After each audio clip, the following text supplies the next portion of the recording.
نوع أفراد مركب حلوي قناة وافل slab أوكي وافل slab مركب حلو بحث الشيب كان أما نقشد نوعنا أيوة حلي هذا وافل مركب ونوع كمده reinforced concrete slab وحو ككوبن yahay edge beams uu leeyahay oo column tagay macna beams ayuu leeyahay oo column to column tagay beamskaas marka waa beamska waaweyn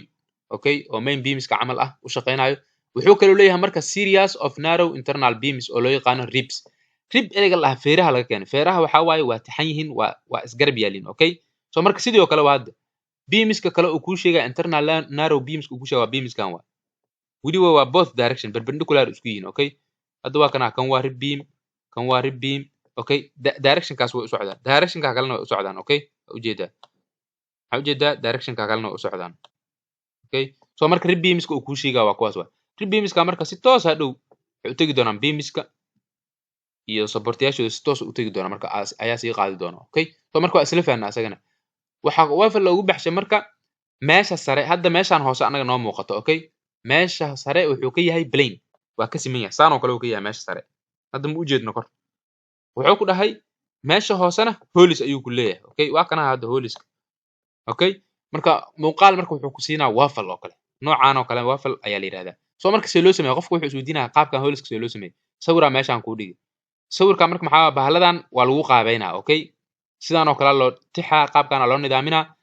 space u dhaxay marka space-ka marka maxaa meesha ribska ay marayeen beamska ribska amaraya hadhow biraha la gelina waana la shubaa okay direction kalena waa saas mujida direction kalena waa saas soo marka la shubo hadhow uu adkaado waa la bixina kuwan hooliskan oo kala soo baxay soo marka wuxuu ku dhahay inta badan waxa loo isticmaalaa meelaha large span la rabo yani meel la rabo in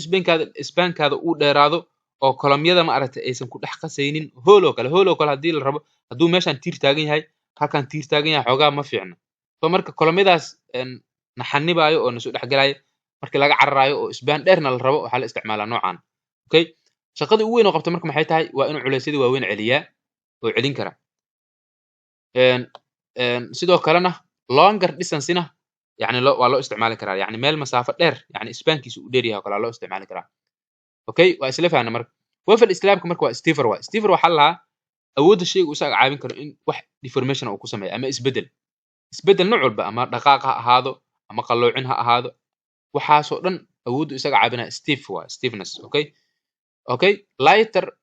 lighter slab waa marka lala barbar dhigo noocyada kale yani waa ka fududiyo hadda halkan hoolkan bannaan oo kale haddaa dhihi lahay conventional slab u isticmaalaa foliumkan wuu buuxsami lahaa shubaa ku buuxi lahay weightkiisa iyo culeyskiisa wuu badan lahaa balse hadda kan lighter wuxuu yahay waxay tahay hooliskan ayaa macnaha keenayda ayaa keenaysa inuu macnaha noqdo lighter okay gridiska marka wuxuu noqon karaa gridiskan waxay noqon karaan square noqon karaan rectangle noqon karaan triangle noqon karaan yani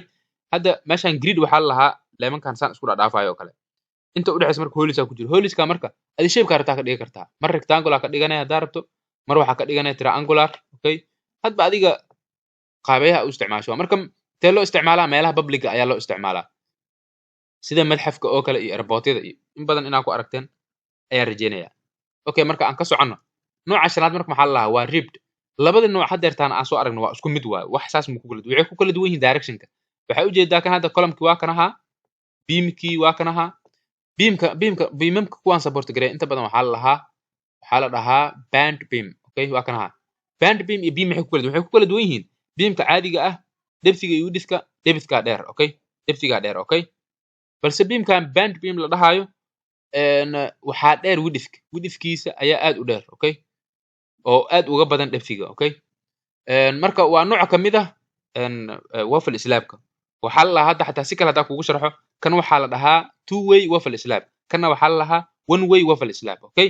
so marka waa isku mid lagu dhahaa laakiin dadka waxay u qaataan inay isku mid yihiin isku mid ma aha laakiin waxyaalay ku kala duwan yihiin jiro waxaa kamid ah rib beamskan oo kale rib beamskan hadda beamska way marka u tagayaan hal direction oo wiliba perpendicular ku ah ayay u span gareynayaan ama ay u soconayaan okay waa ujeedaa direction kale ma laha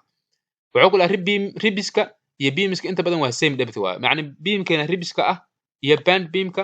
waa same depth waa ma kala dheera hadda daa fiirido ma kala dheera okay wax yar waxaa loo sameeyaa sidoo kale tobin waxaa la lahaa marka ugu dambeeyo la shubaa slabka in xoogaa yar biro yar inta la dhigo biro yar oo meesha in la dhigo thickness yar loo sameeyo kadibna concrete saas loogu shubo okay asagana sidoo kale meelaha museumka madxafyada iyo waxaas iyo meelaha public ah ayaa loo isticmaalaa sida kii hore oo kale